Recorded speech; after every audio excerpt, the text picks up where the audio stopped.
Reporter impact. Thiruvananthapuram medical കോളേജിൽ ICU പ്രതിസന്ധിയിൽ യോഗം വിളിച്ച് പ്രിൻസിപ്പൽ.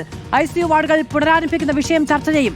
ഉച്ചയ്ക്ക് 3:30 നടക്കുന്ന യോഗത്തിൽ മെഡിക്കൽ കോളേജ് സൂപ്രണ്ട്, വകുപ്പ് മേധാവിമാർ, RMO, നഴ്സിംഗ് ഓഫീസർ, ഇലക്ട്രിക്കൽ വിഭാഗം, PWD വിഭാഗം എന്നിവർ പങ്കെടുക്കും. തീപിടുത്തമുണ്ടായ സർജിക്കൽ ICU തുണി ഉപയോഗിച്ച് കെട്ടിമറച്ച് ഉപയോഗിക്കുന്ന ദൃശ്യങ്ങൾ റിപ്പോർട്ടർ പുറത്തുവിട്ടിരുന്നു.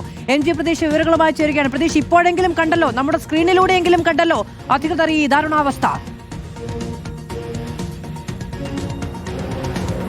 മാധു, തീർച്ചയായും. കാരണം തിരുവനന്തപുരം മെഡിക്കൽ കോളേജിലെ ഗുരുതര പ്രതിസന്ധി അത് വകുപ്പ് മേധാവി തന്നെ മുകളിൽ അറിയിച്ചിട്ടും നടപടി ഉണ്ടായിരുന്നില്ല. വലിയ കാലതാമസം അതുമായി ബന്ധപ്പെട്ട നിലനിൽക്കുന്ന പശ്ചാത്തലത്തിലാണ് ഇപ്പോൾ മെഡിക്കൽ കോളേജ് പ്രിൻസിപ്പൽ യോഗം വിളിച്ചിരിക്കുന്നത്. പ്രിൻസിപ്പലിന്റെ ഓഫീസിലെ കോൺഫറൻസ് ഹാളിൽ വൈകിട്ട് 3:30 യോഗം ചേരുന്നത്.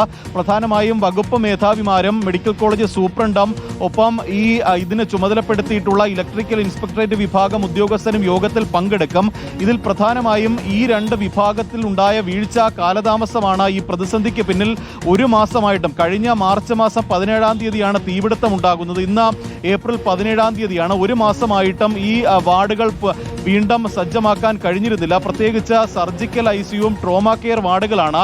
അത്രത്തോളം അത്യാഹിത വിഭാഗത്തിൽ അല്ലെങ്കിൽ അടിയന്തര ആവശ്യമുള്ള രോഗികളെ പ്രവേശിപ്പിക്കുന്ന വാർഡാണ്. ആ വാർഡാണ് ഒരു മാസമായി പ്രവർത്തന സജ്ജമാക്കാൻ കഴിയാതെ പോയത്. മാത്രമല്ല, താൽക്കാലികമായി സജ്ജമാക്കിയിട്ടുള്ള ICU വെന്റിലേറ്റർ വാർഡുകൾ ഈ തുണി ഉപയോഗിച്ച് മറച്ചാണ് പ്രവർത്തിച്ചുകൊണ്ടിരുന്നത്. മാത്രമല്ല, നേരത്തെ 36 ICU ബെഡുകൾ ഉണ്ടായിരുന്ന സ്ഥാനത്ത് നിലവിൽ 20 ബെഡുകളേ ഉള്ളൂ. അത്രത്തോളം ബെഡുകളുടെ ഒരു ക്ഷാമം നിലനിൽക്കുന്നുണ്ട്. കാഷ്വാലിറ്റിയിൽ അടിയന്തരമായി എത്തുന്ന രോഗികൾക്ക് ഈ ബെഡ് കൊടുക്കാൻ കഴിയാത്ത അവസ്ഥയുണ്ട്. അത്തരത്തിലൊരു പ്രതിസന്ധിയാണ് നിലനിൽക്കുന്നത്. എന്തായാലും ഇന്ന് വിളിച്ച യോഗത്തിൽ ഈ പ്രതിസന്ധിക്ക് പരിഹാരം കാണും എന്നതാണ് പ്രതീക്ഷിക്കുന്നത്. MG പ്രതീക്ഷാണ് വിവരങ്ങൾ നൽകിയത്. മെഡിക്കൽ കോളേജിൽ അടിയന്തര യോഗം.